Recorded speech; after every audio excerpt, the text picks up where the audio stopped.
কুমিল্লার বরুড়া উপজেলার আগানগর ইউনিয়নের মির্জানগর গ্রামে জমি সংক্রান্ত বিরোধের জেরে প্রকাশ্য চায়ের দোকানে ছুরিকাঘাতে একজন নিহত ও একজন গুরুতর আহত হয়েছেন।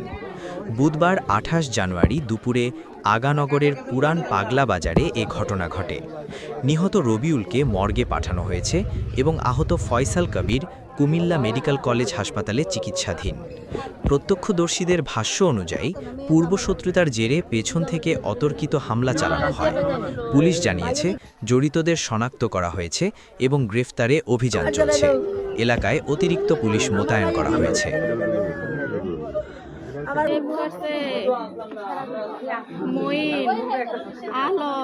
মইনের বাবার নাম কি? মইনের বাবার নামে আলম। আমার ভাইয়ের লগে এতদিন বালা ছিল, তার একদল হইয়া গেছে। আমার ভাই যায় না, আমার বাইরে ডায় মিটিং গো যাইতো, ক্লাব করো যাইতো, আমি যাইতাম না। আমি এইসবের মধ্যে নাই, যেহেতু একবার কাজ হয়ে গেছে আমি আর যাইতাম না। মানুষ দিয়ে খবর দেয়া যাইতো, যায় না। এরপরে আজ সকালে এবার আমার পুতার লেগে ছায়ার লেগে গেছে হেমু, যাও নে এর লগে চা দোয়ান আছে। এবার আমার বাইরে দৌড় জ্বালেছে, এবার নিজস্ব জায়গা দোয়ান।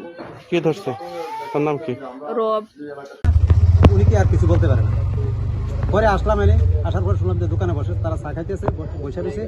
অতর্কিত মানে হামলাটা অতর্কিত, তারা কি নিয়ে কি আসে বিষয় ব্যাপারে আমার কিছুই এখানে শুনছি যতটুকু, তার বাইরে আমি কিছুই জানি না।